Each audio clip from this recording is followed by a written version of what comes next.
ఓం నమో నారాయణాయ నమశివాయ. మహాభారతంలో సభాపర్వంలో వచ్చేసి శ్రీకృష్ణ పరమాత్మకు సంబంధించి చెప్పుకుంటూ ఉన్నాం.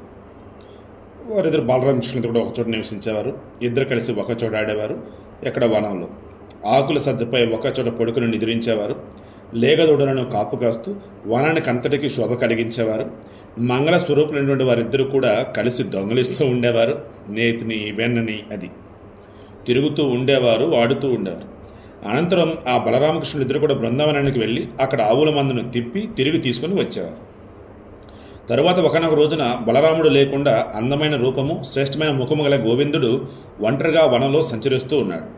కాకపక్షధారి, నీలవర్ణుడు, పద్మనేత్రుడు, శ్రీమంతుడైనటువంటి కృష్ణుడు చంద్రునిలో మచ్చవలే వక్షంపై శ్రీవత్స చిహ్నాన్ని ధరించేవాడు.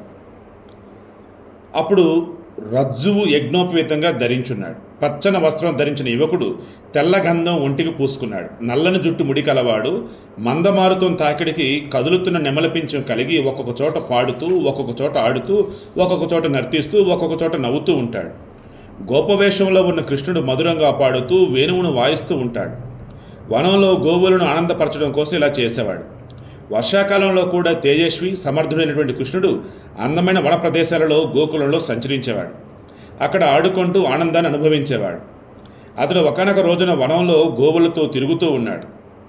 మహాత్ముడైనటువంటి కేశవుడు అలా తిరుగుతూ భాండిరం అనే మర్రి చెట్టును చూసి దాని నీడలో ఉండాలని అనుకున్నాడు. అక్కడ తనతో సమాన వయస్కులైనటువంటి పశువుల కాపరులతో దేవతలతో స్వర్గంలో ఉన్నట్లుగా ఆ చెట్టు కింద కొన్ని రోజులు ఉన్నాడు.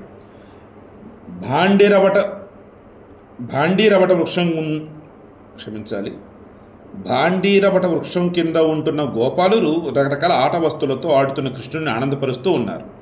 సంతోషించిన మనసుతో ఇతర గోపాలురు వనంలో తిరుగుతూ కృష్ణుని గురించి గానం చేస్తున్నారు. వారు పాడుతుండగానే కృష్ణుడు కూడా ఆకుబూర వాయించాడు. తరువాత వేణువును, తుంబాన్ని, వీణను మధ్య మధ్య మార్చి వాయించాడు. ఈ విధంగానే వేరే ఆటలతో కూడా కృష్ణుడు ఆ గోపాలులతో విహరించాడు. సర్వభూతాలు చూస్తుండగా బాలుడైన వాసుదేవుడు లోకహితాన్ని ఆచరించాడు. ఆ బృందావనంలో కదంబ వృక్షాల వనం దగ్గరలోని సరస్సులో కాళీయుడనే సర్పం సరస్సుపై జనులంతా చూస్తుండగా ఆడి దాన్ని శాసించి శ్రీకృష్ణుడు బలరామునితో కలిసి విహరించాడు. తాళవనంలో గాడిద రూపంలో ఉన్నటువంటి ధేనుకాసురుని అప్పుడే బలరాముడు సంహరించాడు. సో ఈ కాళీయుడైనటువంటి సర్పం ఏదైతే ఉందో దాని గర్వం అణిచినవాడు శ్రీకృష్ణుడు. తర్వాత గాడిద రూపంలో ఉన్నటువంటి ధేనుకాసురుడనే రాక్షసుడిని చంపిందేమో బలరాముడు.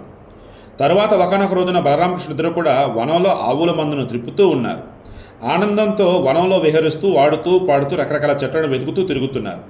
శత్రుమర్ధనుడైనటువంటి వారిద్దరూ ఆవులను, దూడలను పేర్లతో పిలుస్తూ లోక ప్రసిద్ధాలై బలోచితలైనటువంటి ఆటలు ఆడుతున్నారు. మనుష్య దీక్షను వహించి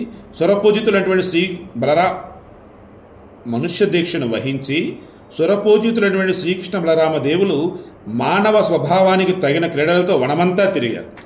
వాళ్ళేమో దేవుళ్ళు, కానీ భూలోకంలో మనుషులుగా పుట్టారు.